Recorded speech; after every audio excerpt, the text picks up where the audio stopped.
In this video, we'll talk about the definition of a surface. If we were to look at the definition of a surface in the context of geometry, it's a continuous set of points that has length and breadth, but no thickness. When we look at it in the context of our 3D modeling environment in SolidWorks, we're talking about geometry that can define a shape, but has no thickness to it.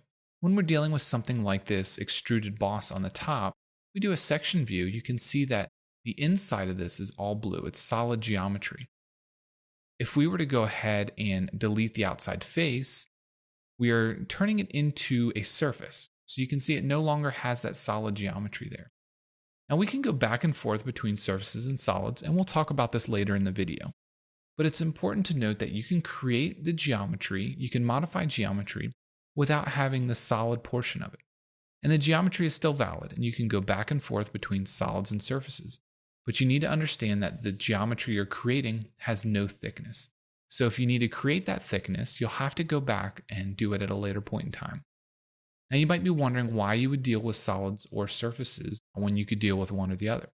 Well, both of them are very powerful, and sometimes there are going to be instances when it's a lot easier to modify or deal with geometry using just surfaces.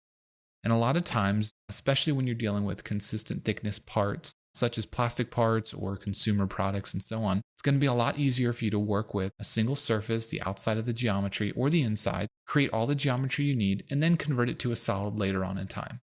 And it's often helpful when you're dealing with molded products and consumer products, convert it back from a solid to a surface, make changes, add geometry, remove geometry, and then convert it back to a solid at a later point in time.